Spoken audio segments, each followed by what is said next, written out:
All right, it is 11:30. So, request that everybody keep their cameras on. I hate teaching to a blank wall of names. It's really not fun. Yeah, so I really request that you guys can do that for me. It helps out a lot. It'll probably help you guys too, so that way I can remember your faces to names. Now, going through just quick admin stuff. I'm going to be doing attendance via Zoom. So I'm not going to be calling names out. That's worthless. That's wasting your time and mine. So make sure your name on Zoom is your legal name. So that way it's just easier. I got like 3 classes of 40 students for 540. So going through all of that is going to be a struggle. If you're not prompted on your way into the Zoom class, if you go to your face or your name, you can actually press the 3 dots that highlight above you and you can go to rename. All right.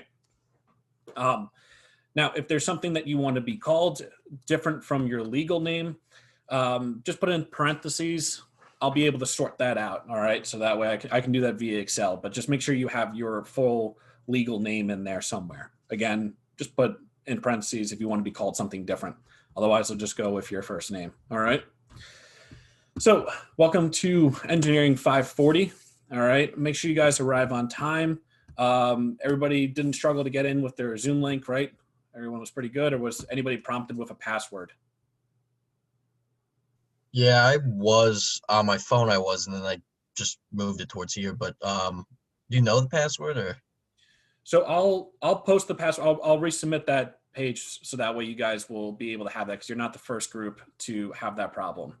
I'm just trying to make it so that we don't get Zoom bombed or anything like that. It's just added level of security. Make sure you're signing in with your SUNY Maritime. All right. So if you guys have created a Zoom account, have you, or have you guys just been clicking links? I think it forces you to come in with the SUNY Maritime email. Okay, good. All right. So make sure you're always on. If you're clicking the link, make sure it's you're signed into it on that web page because that will probably help you out with it. All right. A lot of the times, guys, I don't know what it looks like on your side. So I can only see on my side of the Zoom call. And the people who are running Zoom when I'm actually joining a meeting don't really know what they're doing either. So basically, let me know if you guys aren't seeing something or whatnot on there. All right. Other things, if I accidentally mute myself and I'm just talking with my mouth and nothing's coming out, unmute yourself and yell at me. If you don't see what I'm presenting, like if the screen share is completely paused, give me 1 second. Just easier to do that sometimes. So if if I do a screen share and you're not seeing it, my mouse moving around or anything like that, yell at me. Just inform me. It doesn't give me some good feedback as far as information like that. So I'm Professor Callahan, Mr. C, Mr. Callahan, something along those lines. I'll respond to any of those. All right. Going forward, we are going to be basically doing face-to-face learning as soon as possible. I do believe in the 500 level classes that it's super necessary to be in person. A lot of stuff is lost when we do it online, unfortunately. A lot of things can be taught online, but it really, I think, just hinders it, especially since the fact that I can't be physically bringing in anything like that. I'm kind of limited to what I can find online. All right. So as soon as we can go face to face, we're going to go to face to face.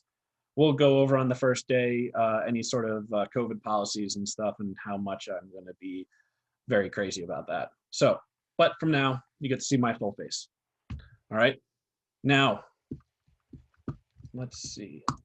If we go on to Blackboard, all right, rule of thumb, just kind of log into Blackboard as soon as you join the class. It will be just beneficial to you. There might be information I pull from there. There's going to be quizzes, so quizzes are going to be given through there. So make sure you have that logged in as well. All right, so first things first, you guys are going to, let me admit that last person, we should be good. All right, is everybody operating on a computer? No one's on like a an iPad, right? Everyone's on either like a MacBook, Surface, an actual physical computer, right? Okay, good. So what I need you to do is go to my first screen share of the semester. All right. I would download this in general. Go to Google, all right, type in Adobe. You can basically go right here to Adobe Reader. All right. We'll pop this open. Make sure you unclick McAfee. You don't want that on your computer. All right. If you want the Chrome extension, you can click that. If not, and then download the actual Adobe Reader. All right. The reason I'm doing that is because we need to have a form that needs to be signed. And you can really only do it in Adobe, the Adobe Viewer. All right. So if you go to Modules, into the Important Information folder. All right, this is only going to have like 3 or 4 things in it throughout the entire semester. All right, so first thing is this STCW file. All right, so as soon as you click that open, it's an assignment. You're not going to get graded on it. It's just something that you're going to have to do every single 500 level class that you do in this school. All right, so as soon as you click it, it will open up this. All right.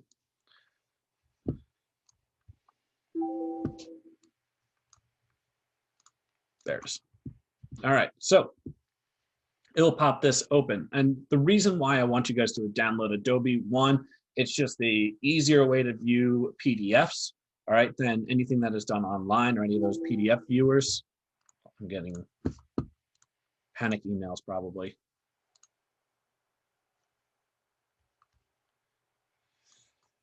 Just give me 1 second, guys.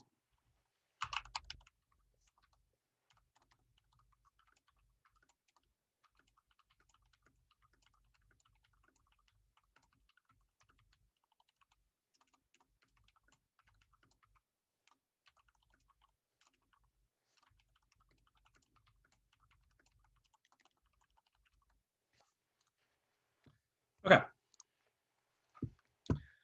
So this is the STCW policy. You're going to see this in every single STCW class that you go into. All right. So this is the attendance policy for engineering STCW. If you go to basically the MATE classes, or if you do advanced firefighting or not 308, they have their own form. This is ours for engineering. All right. You're going to have to sign this every single time. All right. And basically this is about attendance. All right. And this is, like I said, a maritime wide policy. So typically for a 2 or 3 credit course, meaning 28 times in a 14-week period, plus the final exam, no more than 3 classes can be missed. A 4 credit course that meets 42 times in 14 weeks, plus the final exam, no more than 4 classes can be missed. All right. If you don't know what we are, if it is, it's in the syllabus, so you can always look there. All right. Now, I know we're doing 13-week semesters here for this. Basically, for this semester, we are going to go back to our 14-week when everything goes back to normal. We're going to just stick with the 14-week. It gives you guys the advantage, so don't worry too much about that. All right. Now, things that could be made up, or what is an excused absence. All right. An excused absence can be made up. It's a document medical issue. So, you know, if you're sick, you can't just be like, oh, my tummy hurts, I can't show up to class today. All right. I need a chit, or I need some sort of a doctor's note. All right. Something that physically is coming from a person of authority that is not your parents or you. All right. Now, that will be, you know, something that will be basically be a excused absence.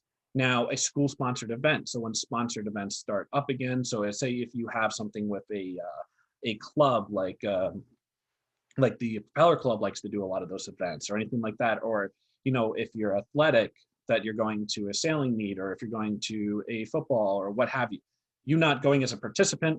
You know, you're not just watching. You're actually going to be participating in it. All right. So if you're firefighting school or basic training or any mandatory training that you have to do, if you're an NROTC or ROTC, or if the Air Force ROTC, you know, like again, something of authority that's not you. All right. This is the one I always hate mentioning. It kind of makes me feel like I'm an evil dictator. All right.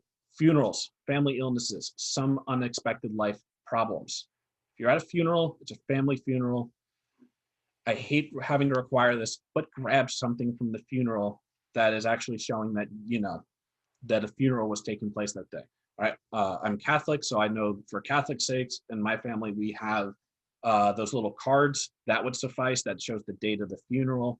Anything like that, that just shows that you had an actual death in the family that you had to attend. All right. Don't have to get it for every date of what it is, but just give me something to help you with it. All right. I need to be able, if we get audited, show something. All right. That being said, love of God, don't give me the originals. Don't give me the original note. Don't give me the original of anything. All right.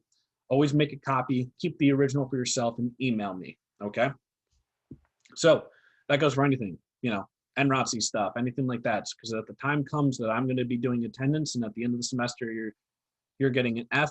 All right. The only way you can change that F around is that if you have the originals. I have the originals, and something happens, and I lose them.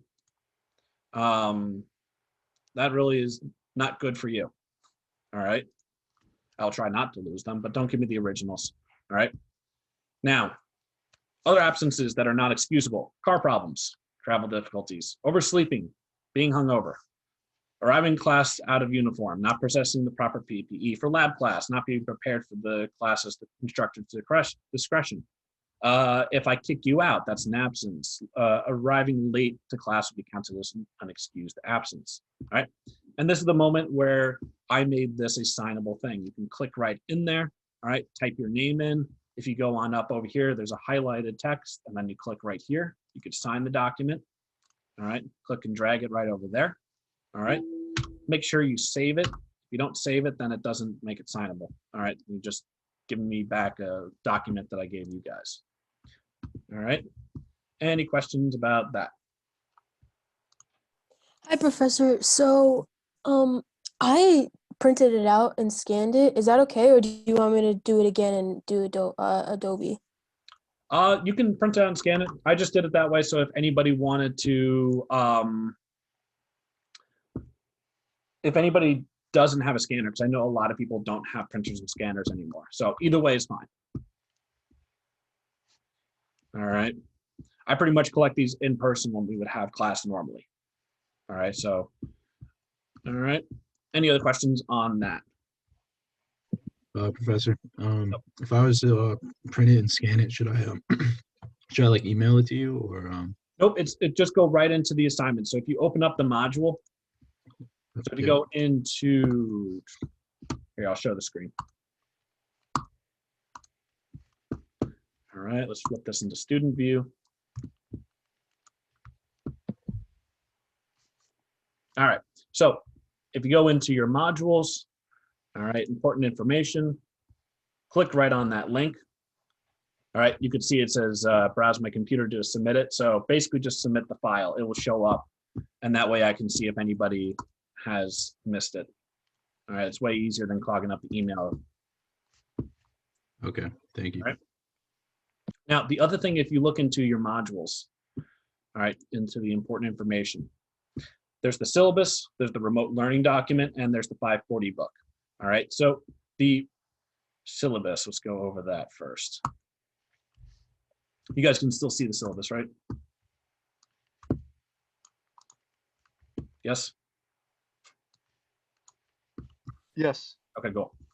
All right, so this is the syllabus for the 540 class. All right, it's a 3 hour a week. It's 1 lab hour, all right, for 3 credits. So required text, it's not required. I have to put it there.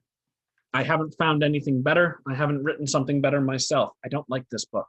I had to buy it when I was a student under huge encouragement from my teacher. I thought it was awful. Stop reading it. All right, don't buy it. If you want to, go for it. If someone's offering it to you for like 10 bucks, I would buy it, but honestly, not worth it. All right, there is a 540 book I've given you. It's a lot better. All right, so I would rather you guys have that.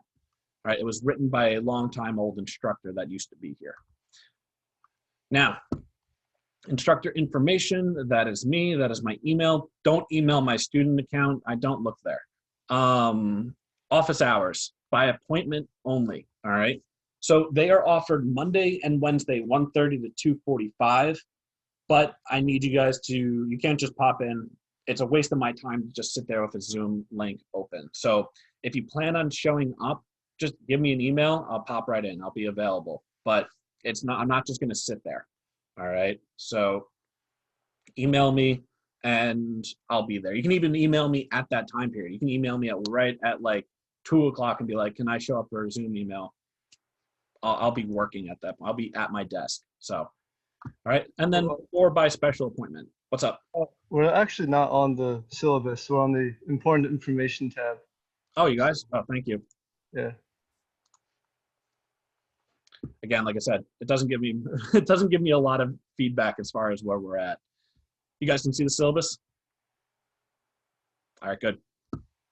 So by special appointment, all right? So basically by special appointment, I have a pretty free schedule.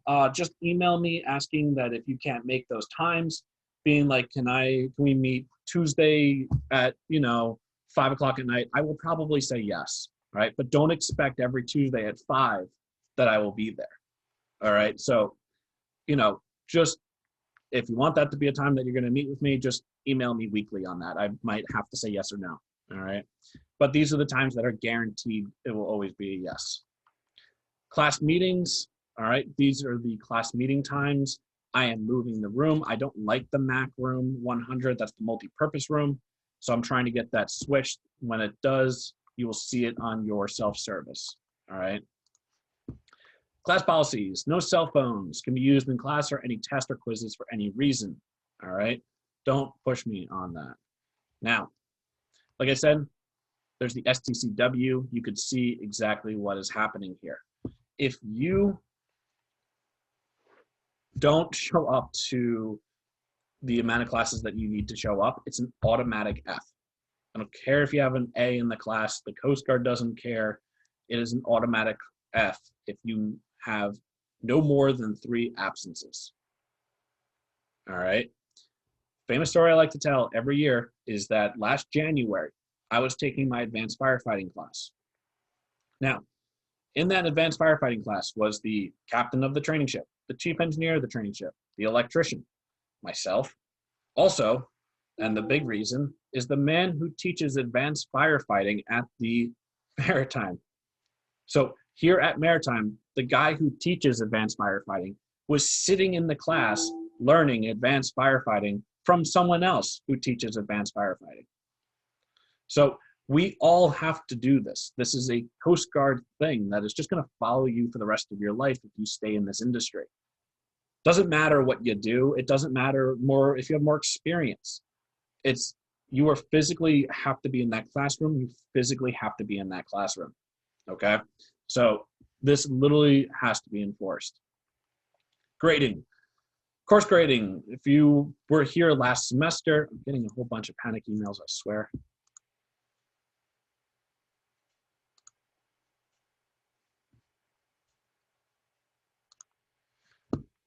All right.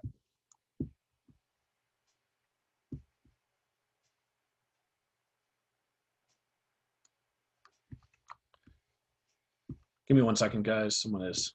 Two people can't get in. Professor, I couldn't get in earlier, but I'm here now. Okay, good. Is anybody friends with William? His last name is Fuchs. Yeah, I know him. All right, can you guide him in? And then Yep. Jack Lauer, Louer. Anybody else know him?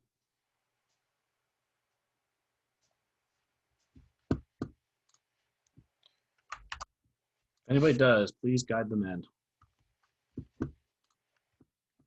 All right. We still on the syllabus? Yeah. All right, thank you. Yep. So if you were here last year, grading is going to be a little bit different. All right. So the final exam is worth 30% of your grade. All right. Exams 1, 2, and 3 are each going to be worth 15%. Quizzes. You're going to have the quizzes at the end of every single unit that we do. All right. You can see the course outline down here. All right. If you're worried, at the end of valves, we're going to have a valve quiz. We're going to have a piping quiz. It's going to continue if we go in person. All right. So I'm going to take the average of all of those, and it's going to be worth 15%. Now, the way lab is going to be graded into this class, you're going to have to create a plate, all right, or a tracing. It's the same thing. Technical name is a plate. Now, more on this information when we get to it, all right? If we are not, for some reason, going in person, say something catastrophic happens and we, go into serious lockdown again, all right? I will be manipulating this and getting rid of, obviously, this plate because you won't be able to do something that is required of the school ship. All right, so probably 5% will go to your quiz average, and then 5% will probably be migrated over into your exams split evenly, okay? I will have a form so that way you sign it, you understand it, and that will be locked in, okay? So, again, more information on that plate when the time arrives. You will get information from your lab instructors. You'll get information from me, okay? Makeup policy. There's no late assignments, quizzes, or exams will be accepted or given, all right? The due date is the due date. The exam is the exam, the quiz is the quiz. The only exception to that is if you had advanced firefighting, any of those excusable STCW absences, that's basically gonna be the guide, all right?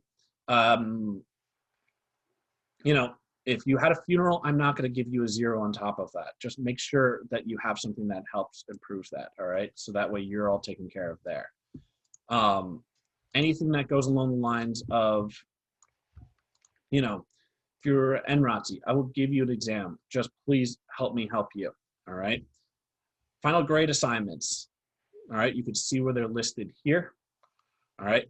You can notice 69.9 is an F. There is no D's in this class. That's not my policy. That's STCW. All right. Please make sure you understand that. All right. Other things, extra credit. I don't believe in it. All right. From my experience, you don't get extra credit on a ship.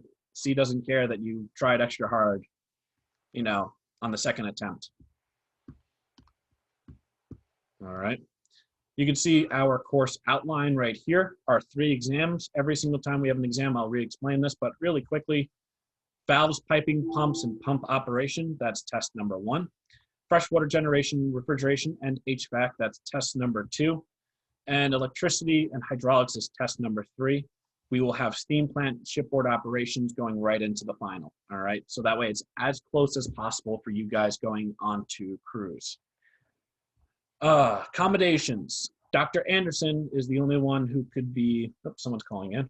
There we go.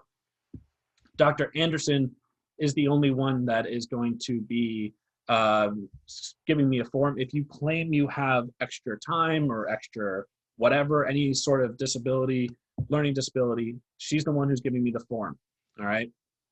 And because of COVID, we're doing this all by email, you can only request to her to send it to me. I can't request it, nor will I. It's not my responsibility. If you need it, get it to me before the test. If it's the day of the test, it's already too late. I can't help you at that point. All right.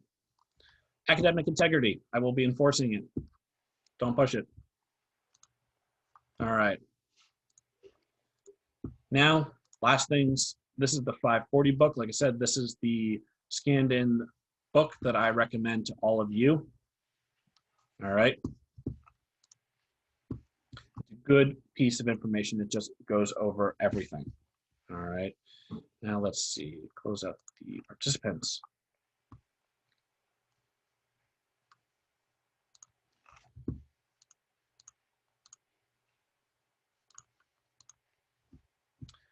All right. Now,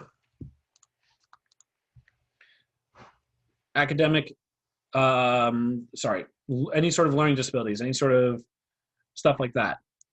The Coast Guard, when you take your Coast Guard examination, Coast Guard doesn't recognize any sort of, any accommodations, all right? Extra time, they don't care. You have dyslexia, they don't care. You need someone to read the information out to you, they don't care. In pretty much all instances, they can sit there and basically be like, no one's going to do that for you on a ship. and the C doesn't care. It will swallow you like anyone else.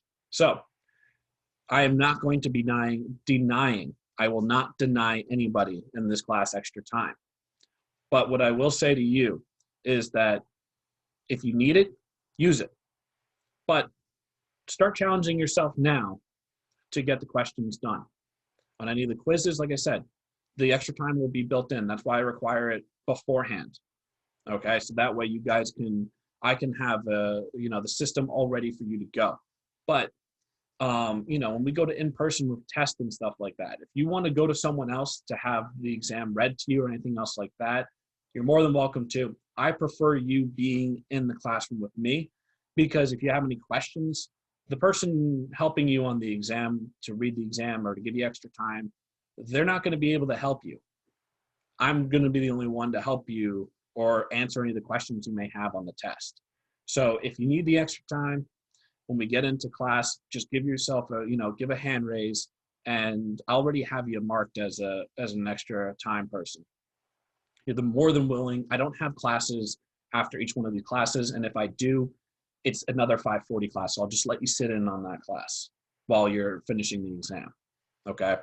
So use it if you need it, but challenge yourself not to. All right? Start that practice now, but don't hinder yourself. Don't be like, oh, I only have an hour and 15 minutes to do this test, and then you don't answer, a quarter of the questions because you're trying to challenge yourself. Use it if you need it.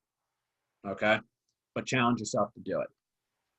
That's my thought on it. And like I said, you don't want to start doing that your senior year.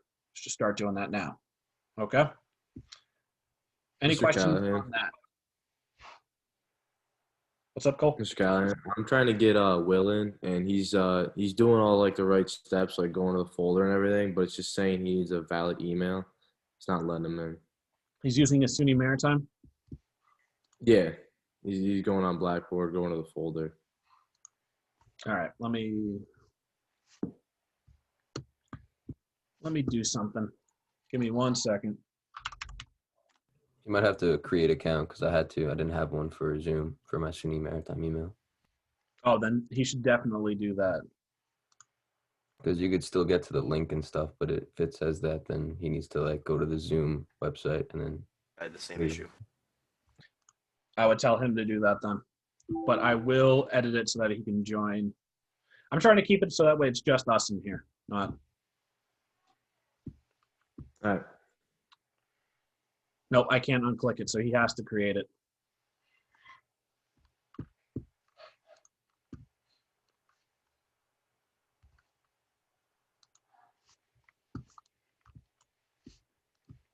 Yeah, I can't undo that option unless everybody leaves. So, everybody knows Monday we have no class, right? Martin Luther King weekend. I know we're just starting school, and yet the 18th we're going to be already having a day off. All right, so this Monday, the 18th, no classes. All right, but Friday the 15th, this Friday, we are holding Monday classes. So we're going to be basically still having this class come Friday, which is a Monday schedule. Okay, now this Friday we are going to be having our first quiz. All right, so our first quiz is Friday on valves. All right, it's a 10-question quiz. It's going to take maximum 15 minutes. All right. Excuse me, said- Professor? Say again? Just had a question. Mhm. Is that this Friday or next Friday when we come back in person? We are coming back in person we're starting in person on the 25th. Oh. Okay. Oh, okay. But that's when we start in-person classes. Some people are already at the school. I don't think there's anybody doing a quick scan. No one is there already, it looks like. But last class, I had a couple people who were already physically at the school because they were out-of-staters. All right, or they're coming from like the Bahamas or anything like that they had to do their quarantine. All right. So it's different from when you have to arrive for your room. Okay. All right. So then, like, when we get there, we have off Martin Luther, and then we're at the school, but we're doing remote classes until Yep, the the 25th. Okay. All right. Thank you. All right. He asked me if you could send him the link to like the email that he was emailing you off of. Okay, that I can do.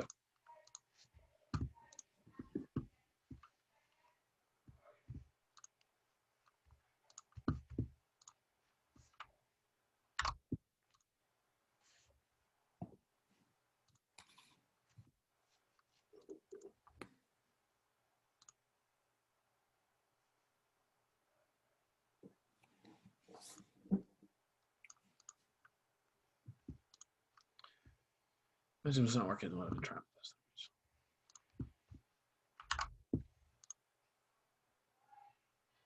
Oh, that's. But no one is friends with Jack Lauer, right? No one knows him? All right.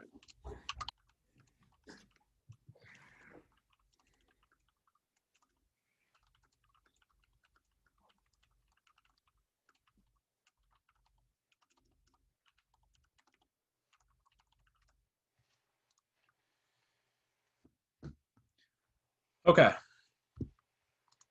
So, any questions on any sort of admin information like that?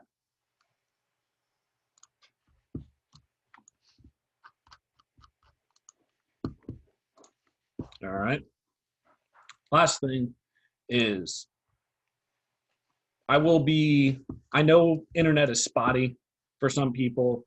I know that there's problems all the time with that, or connectivity issues and all the other thing, or, power outages, stuff like that. It's not going to help if you're, as far as your absences, but at least you'll be able to view the lesson. Okay.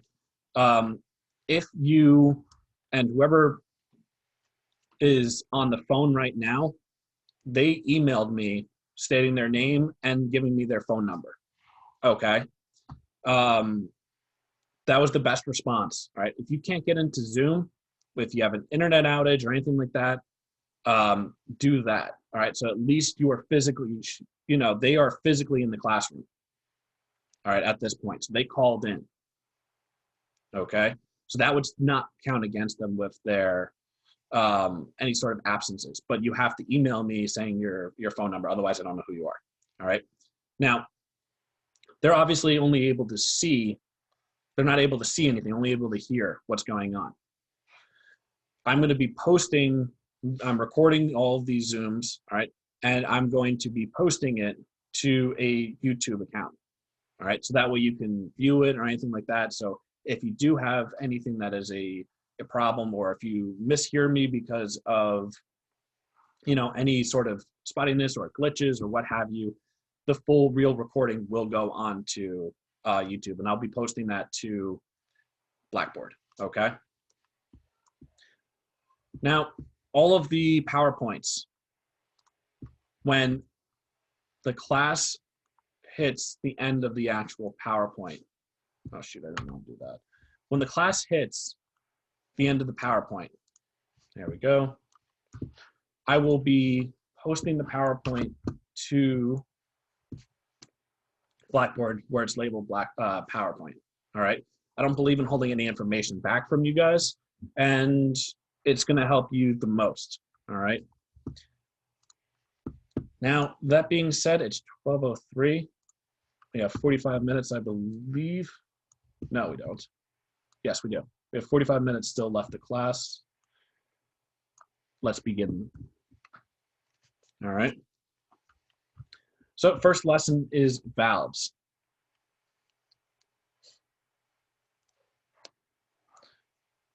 Yeah, 12:45. We have 45 minutes left. We'll be fine. Oh, and by the way, all of the exams, all of the quizzes are going to be my personal questions. You don't need to buy what's called the pony books or anything like that. Save your money until next year. All right. So every question that is going to be asked is something that I wrote. All right. I believe that it's all more closely in line with what is actually happening in the class, what I'm talking about, all of that kind of stuff. All right. Make sure you write down what I'm saying, not what's on the physical PowerPoint. If I'm writing on the PowerPoint, it's probably important. So you don't have to sit there scrambling to write what's on the physical PowerPoint. All right. Will we have access to the PowerPoints on Blackboard? Yes, as soon as we're done with the unit, I'll post them. Thank you. All right. That way you guys don't have to sit there and write as fast as possible. My instructor for 540 did that to me and it was awful. All right. So valve types by function.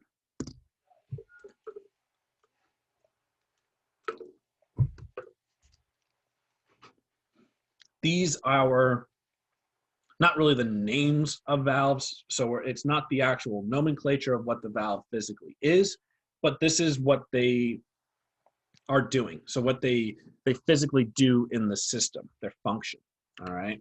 So we have a category called stop valves, all right? They're closed or wide open to isolate the equipment or system or to route flow, all right? So they're either fully open or fully closed, all right? Throttle valve, they're gonna be partially open to control or throttle the flow. So they'll be 25% open, 75% open, 62.5% open, all right? So they're never really fully open or used to be fully closed. We have check valves. Check valves permit flow in one direction only, all right? They use flow, they use pressure, all right? That's how they're done. They're usually, in a regulatory sense, they're done via gravity. More on that later, but you'll see it's going to be actually stopping the flow from going in reverse to what it is. All right, and then we have stop check valves.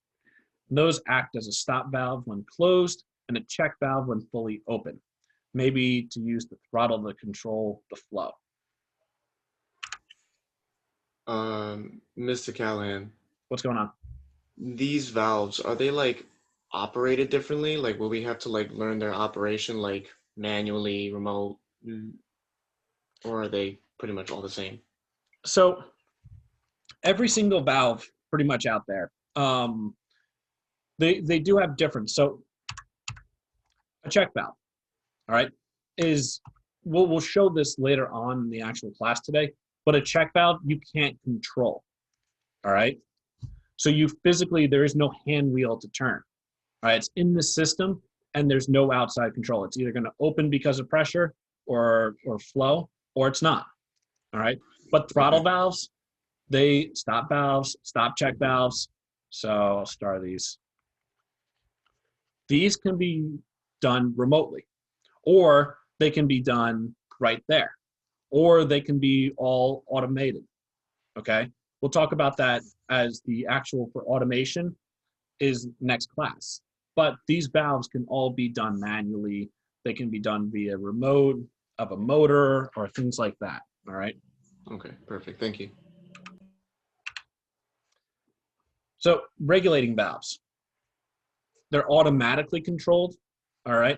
So again, stop valves, throttle valves, and stop check valves can all be done via regulating, but they do have their own category, which are just regulating valves, all right? So they can control the flow at one location in the system in response to a signal. And that signal can be, if you can measure it, it's going to be able to be produce a signal. So the flow, the temperature, the pressure, the level, anything you can physically measure can control an automated valve, all right? So there's no manually input. You do not control this. A system is designed, whether it be a analog or a digital, it's going to control this valve, all right? And this can be from any portion of the system. It could even be a response to another system, okay? So if it can be measured, it can be regulated, all right? So you have pressure regulating valves, back pressure regulating valves, all right? Those are just two examples. Now, we have two different types of relief valves, all right? One's a relief valve, one's a safety valve. So both are automatic. Relief valves automatically open at a predetermined level above the normal operating pressure to protect the system, okay? So if we have a vessel, all right, that wants to be at 80 PSI, that's what it wants to be, all right? But say an air compressor that's adding air into this vessel. All right. Oh no, it did it again. All right, I'm putting it right back. So we have an air compressor that's adding air into this system, right? And for some reason it breaks. It just keeps adding air, just keeps adding air pressure, adding air pressure, adding air pressure. Well, this vessel, if it doesn't have a relief valve, by the way, that's a symbol for a relief valve. If it doesn't have a relief valve, what will happen? Overpressurized. Say again? Overpressurized. And then what would happen? If this vessel, is it built to stand thousands of PSI forever? No, it'll fail or explode or something else pretty spectacular. Exactly. So we have a relief valve, all right? And it has a popping pressure, all right? Popping is the term that we use for what level, what is its set point that it will actually open at. It's automatic, all right? So let's say it has a popping pressure of 100 PSI, all right? So that means if we have a broken air compressor that's just going to continuously add air into this thing, if we have a relief valve that's a set point or a popping pressure of 100 PSI, yes, it's above what we want it to be, but it's going to be below the catastrophic failure of this vessel. All right. So this keeps building, it's 85 PSI. It goes to 90 PSI, 95 PSI. It still is not going to open that relief valve. As soon as it hits 100, it will open up. So it might even surpass it. It might go up to like 105, 110, somewhere around there before the relief valve will really catch up and really open up and blow out how much extra pressure that's in there. Now, here's the thing. If this goes up to 110, so we're adding so much air into here, it goes all the way to 110, then it drops to 105, and then it goes back to 100. And then we hit 99. What happens from 100 to 99? What happens to the relief valve? Is it open or closed? Closes. It's open. Still open. It's going to be closed. Oh. So its set point is 100. That means at 100 PSI, it's open. As soon as you drop below 100, it's going to close because that's its set point. But that's a relief valve. Okay. All right, so that could still mess up the regular valve, correct? Say again? I said it could still like mess with the regular valve, right? Because it's only 1 point below its relief pressure. It may open slightly, but it's pretty much going to be, and I'm using 99 because at 95, yeah, you bet it will be closed. But 99.999 repeating in a true perfect world, that valve will be closed because its set point is 100. All right. So it will only open at 100 and it will close when it goes below 100. All right. That's a relief valve. It will open at a certain point, and then once it goes below that same set point, it will close. All right. Also, aren't all relief valves check valves because they only let the air or fluid or whatever move in one direction? Yeah, you could say that. Very Question. good. I have a question. What's up? Would you say relief valves or safety valves, which one's like more dangerous if it was broken? Like building up pressure is more dangerous than like less pressure, I would say, but like what's your thought on that? What's more dangerous, a relief valve or a safety valve breaking? Let's remind me again after we talk about safety valves so everyone knows. All right. All right. All right. So now we're going on to a safety valve. A safety valve, and you can kind of think of it because it's more safe. It's safer for the system. It's safer for you. All right. Safety valves are similar to a relief valve, but they reset at a pressure below their popping pressure. So again, same system. We have a safety valve that has a set point of 100. All right, system wants to be at 80, but it's broken, so just keep adding air. All right, so once it hits 100, it's going to open up. All right, but in reality, what will probably happen is it will go past 100. All right, so say it gets all the way up to 110. All right, it's still open at 100, but it gets all the way up to 110 psi before it really starts to overcome that extra pressure that's being added. All right, so it starts to drop, goes from 110 to 105, and then we go to 100, then we go to 95. All right, what happens between 100 to 95? Is that valve still open, or is it going to be closed? It's going to be closed. So that's if it was a relief valve. If it's a safety valve, it will still be open from below its set point. Once a safety valve opens up, that set point doesn't matter, all right, until it resets. All right, so we will have a reset. There's an E in there. Let's call it at, let's say 90. All right. So once it hits 90 for this example, then it will close. So it gives more room. All right. It gives more room for error. It gives like that wiggle room that you would need. All right. The whole plus or minus 10 or whatever people, you know, that tolerance level. All right. So we have a vessel that wants to be at 80 psi. Something breaks and it's continuing to add air into it.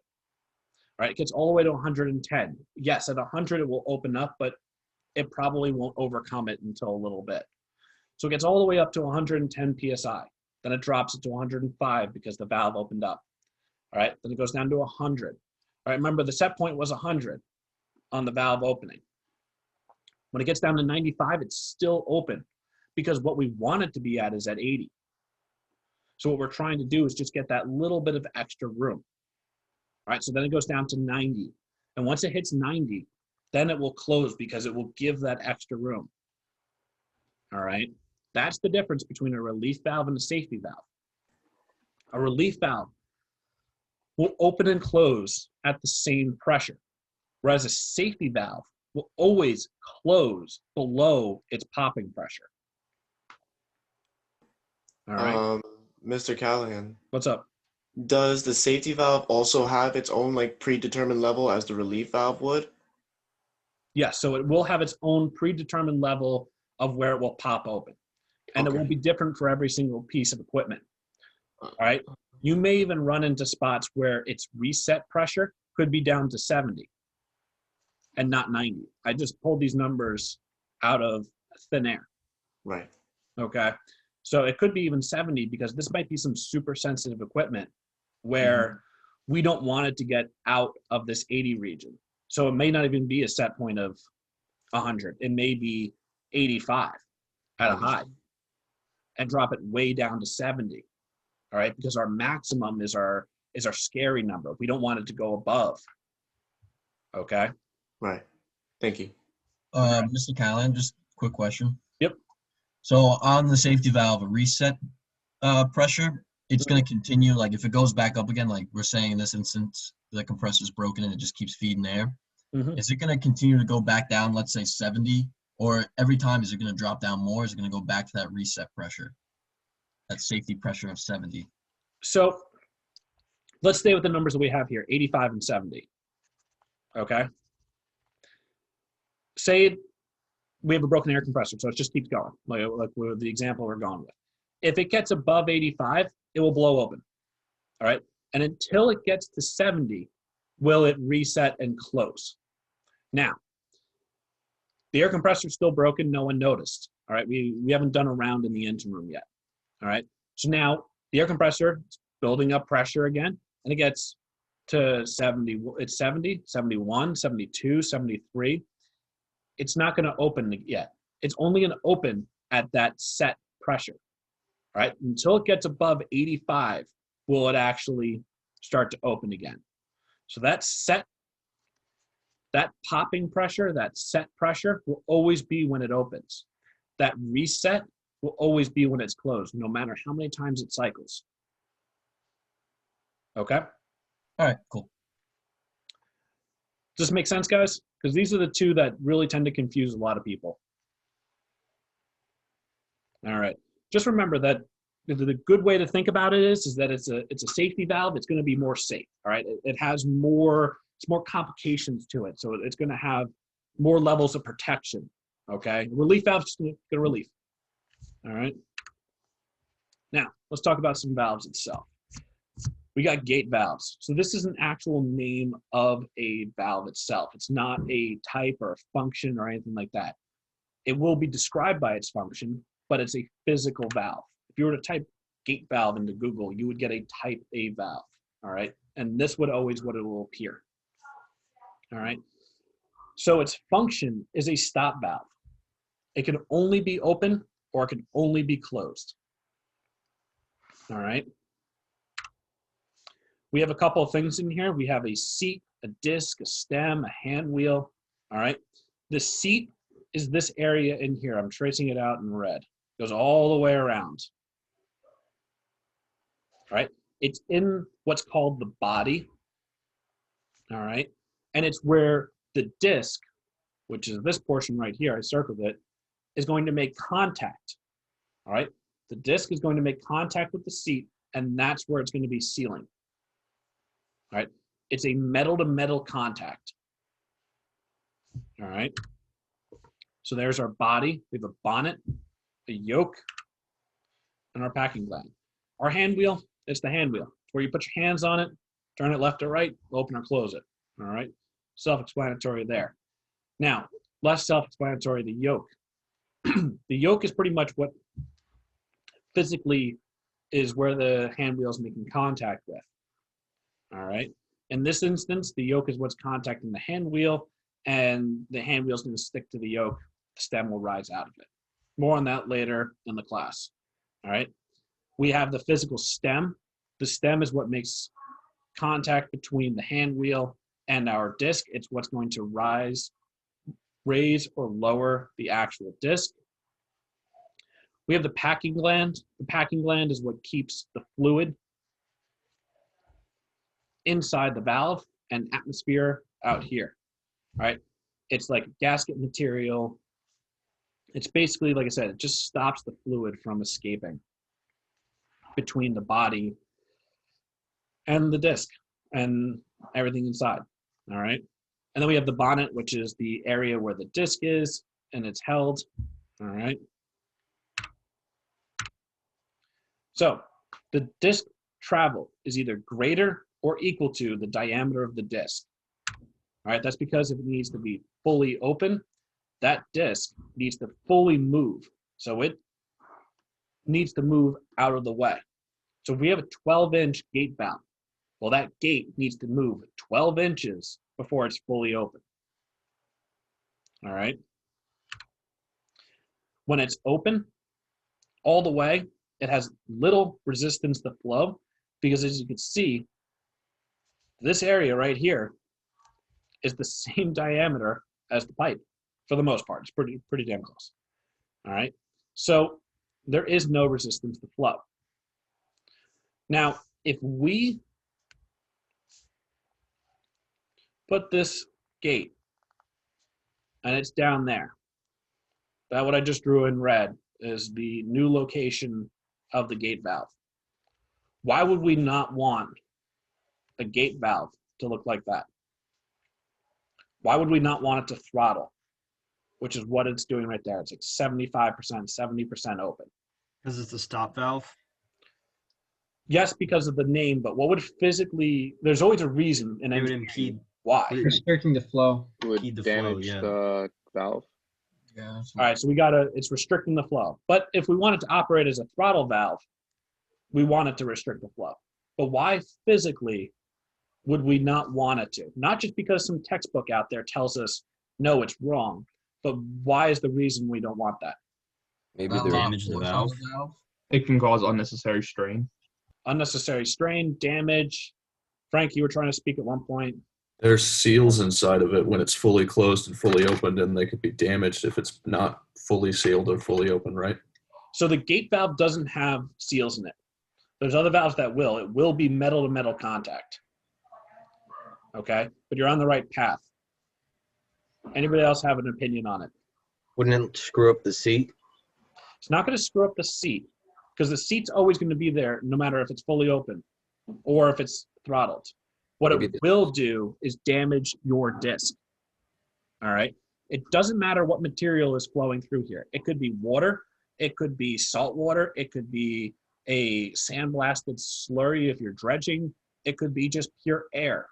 It will slowly, some will be faster than others, granted, will erode this valve. All right? So what I'm drawing in blue is what could happen to the valve, where it basically will slowly erode it. All right? And it will damage the disc. It's not going to damage the seat. But what it will do is the flow will want to get through it and it will want to make it the quickest as possible. All right? And it will slowly erode it. And now when you try and push down and close this valve, you will not get a seal. All right? What I just drew in blue right there is going to be the seat. All right? And what I'm going to draw in red is going to be the disc. All right? Normally, like we know, it will make pure contact and it will be completely closed. But if we're looking straight down at it, all right, we're looking at it like this way. All right? If we have some wear, I know this is extreme wear, but there we go. That may be what it looks like. You may even have like an inch distance between the two. Now you're making contact on the seat on the sides. All right? You're already making contact here. You're not able to push it farther down. All right? The stem is the distance of the stem. It's not going to all of a sudden have more ability to continue to push and close this valve. If you use this as a throttle valve, you will have damage to this valve, and now this is going to be all open in here and allow what's called leak by. All right? Now, knowing all that information, you could use a gate valve as a throttle valve, but only in one type of situation. When would that be? Emergency? Emergency, yeah, but even normal operation. Normal everyday operation, there has to be a certain way this is all set up for it to actually be used as a throttle valve. If the flow is very slow, could you use it as a throttle valve? Eventually, you will still have leak by. And with ships being as old as they are, you will still have damage. And remember, the reason we want to have a gate valve used, the reason we want to be a stop valve where it will be fully open or fully closed is it's an isolation valve. If we want to take a piece of equipment out for servicing and, you know, it's using some really crazy chemicals inside of this, you know, this equipment and everything else, well, we don't want to have to empty the tanks and everything else like that. We want to be able to close those two valves on either side of the equipment and now remove that piece of equipment without fear of losing everything that's in our tanks. All right. So we want these things to always be able to be fully closed without any leak by. So when would we be able to use this as a throttle valve? What sort of way could we build a system that would allow us to use one of these as a throttle valve?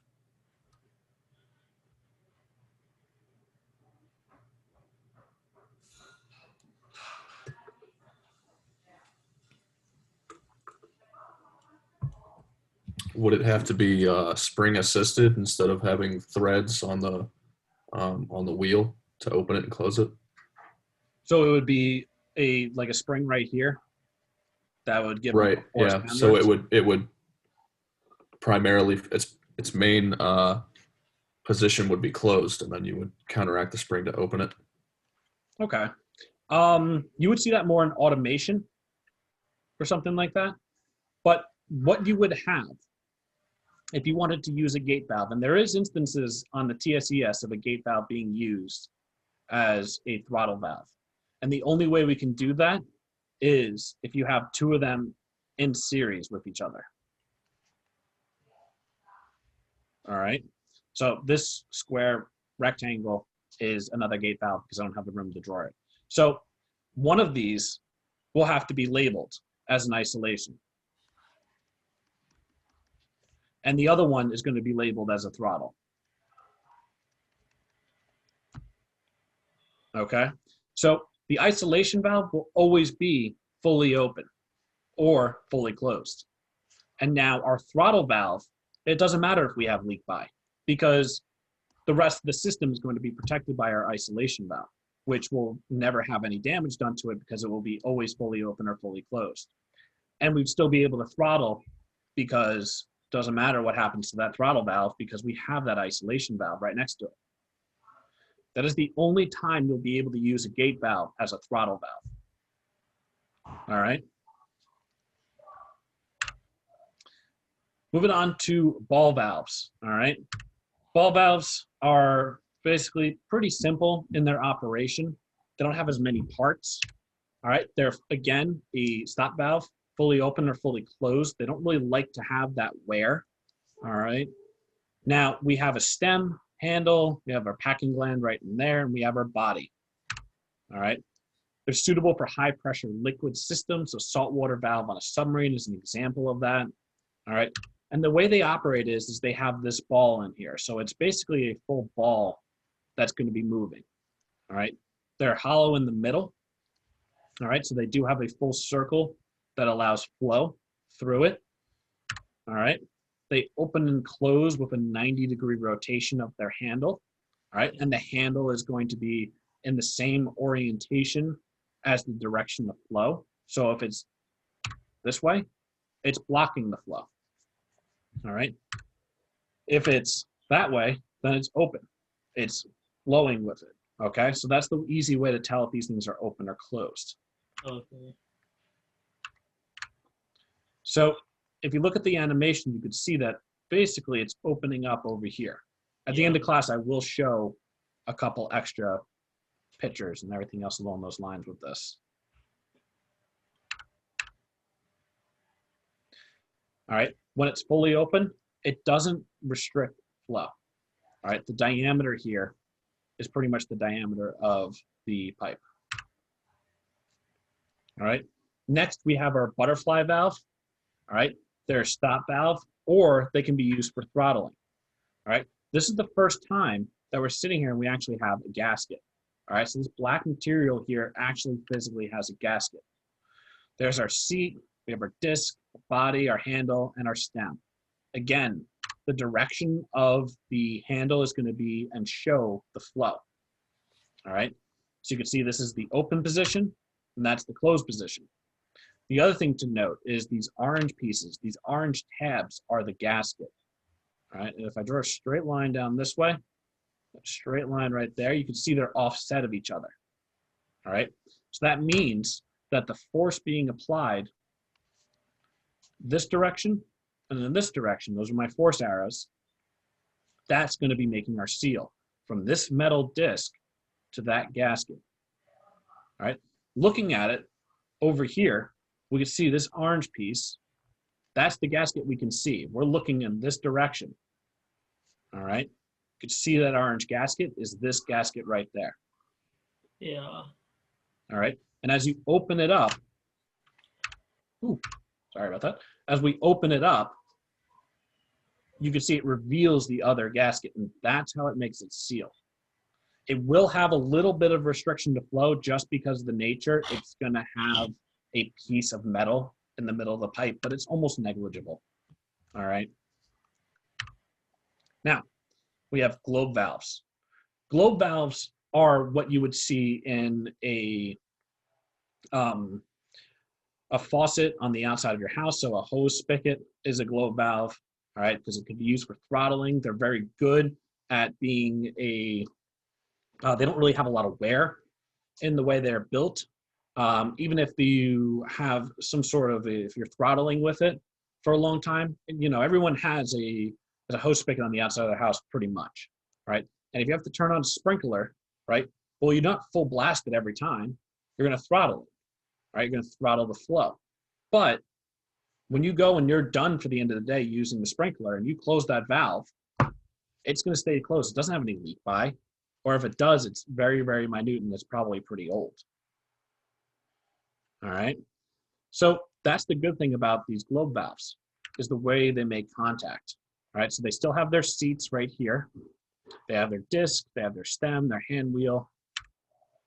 All right. They have their body, their bonnet, and their packing gland. All right. And this is pretty much how you're going to see it drawn in this class. Okay.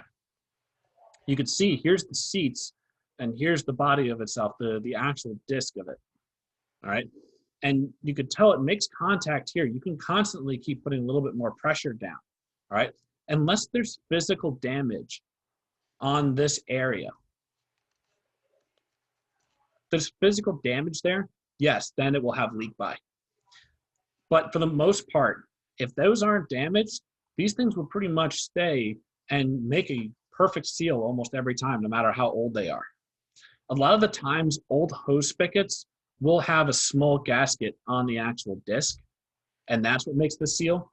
But if you have a version that is using metal-to-metal contact, pretty much all the time, it will make a perfect seal, no matter how much it's used to throttle. All right. The ones that use a gasket, well, you know, petroleum products fail after a certain point. All right. Metal usually tends to not. All right. All of this math I don't care about. So going through, we have a huge amount of variations of a globe valve. They're pretty widely used before the ball valve and the butterfly valve came into use.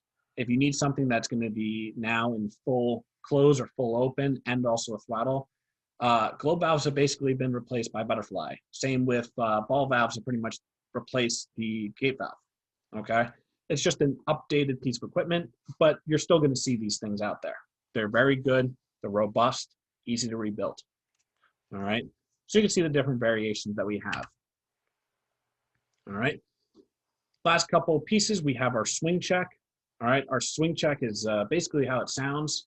All right, basically it has a gate right here that swings open on this pivot arm. All right, so if you have flow going in this direction, it will flap open. And if it goes the opposite direction, well, there's nothing lifting up that gate anymore, so it will slam closed. All right, it can be mounted vertically or horizontally. All right, now we have what's called a lift check. All right, a lift check can only be done horizontally. All right, if it's done vertically, well, it's always going to stay open. It will never reseat itself because this plunger right here works off of gravity. All right, if it's on its side, well, gravity is going in this direction. It will never bring it closed. It will just keep it in its position. All right, the only way this works is that this flow overcomes the force of gravity on whatever weight this plunger weighs. All right, as soon as it can, or as soon as there's some back pressure that has a faster flow or it has a higher velocity or more pressure, it will close it. It won't work when it's in a vertical position. All right. Stop check valves. Basically, you see stop check valves, they operate like a globe valve. All right, they still have this disc assembly here. But the nice thing about it is that this disc here is not attached to the stem. So you get to set it and forget it. All right. So if you're in a spot where you want to be able to take suction from a couple of different places or use a pump, well, you can open up a whole bunch of these valves. And if there's nothing down here to suck out, then it's not going to open up. Or if you're not going to be able to push here, that's what makes these things great. You can open it up, put it to a certain set point, and if you have any backflow, you don't have to worry about it going because it will close it. It will act like a check valve. But it will also throttle open to whatever height you want it to be. Okay? Make sense? All right, good. last slide before we are done. Some nomenclature, all right? A lot with engineering, especially shipboard engineering, it's all in reference to what equipment you're talking about. So isolation valves, we have pumps, we have suction and discharge, all right? Suction is the side that you're going to be sucking from. Discharge is the side that you're pushing it out on, all right? And it's all in reference to this pump. If I were to place another pump right here, and I put two valves over here and over here, is this a discharge or is that a suction for valve number 1? It should be Suction. Suction. It's going to be suction, all right? Because it's in reference to that pump, all right? So that's going to be a suction, and that's going to be a discharge.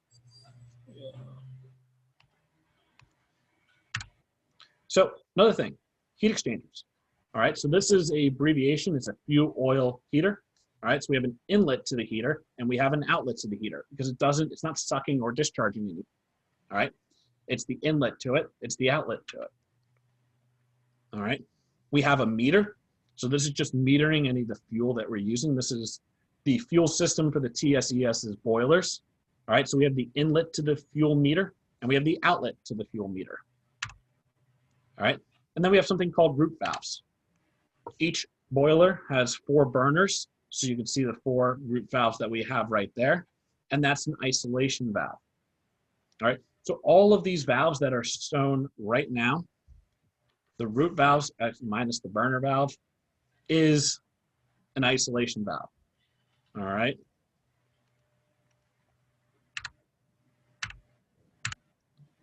And then it goes into control valves, which is next class. We'll be talking about control valves.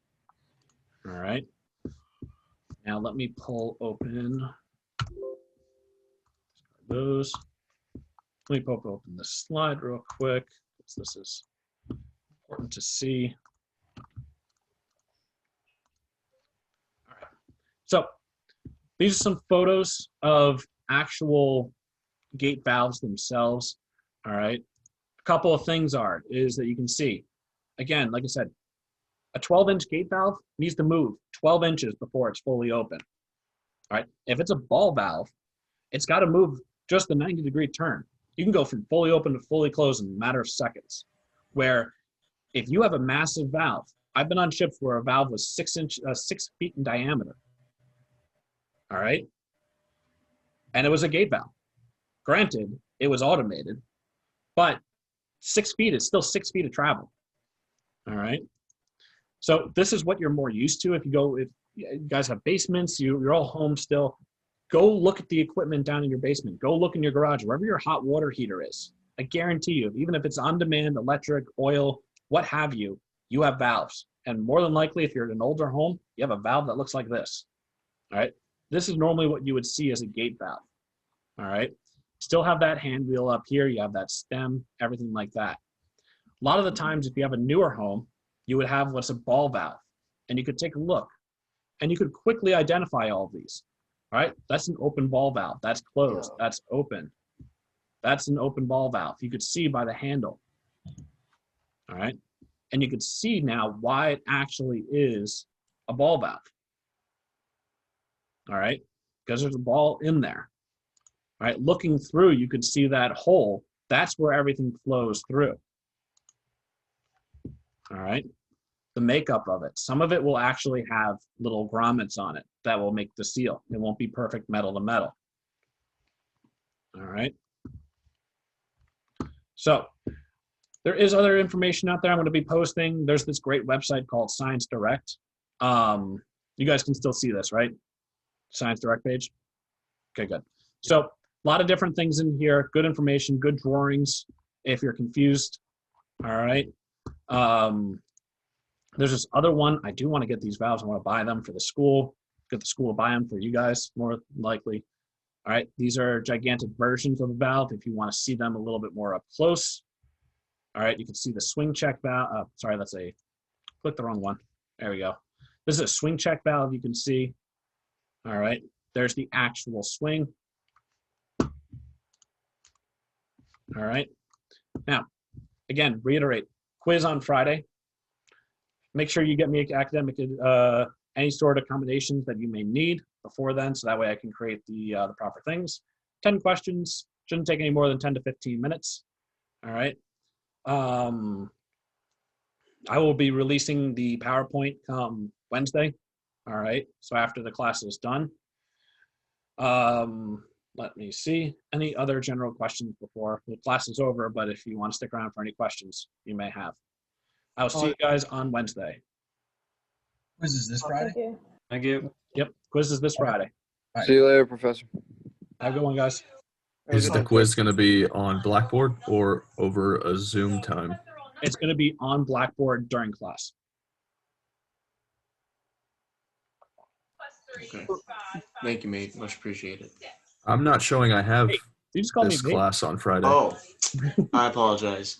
all Some license classes, that's the first word that comes out. It's literally like drilled in my mind. I apologize. It's all good.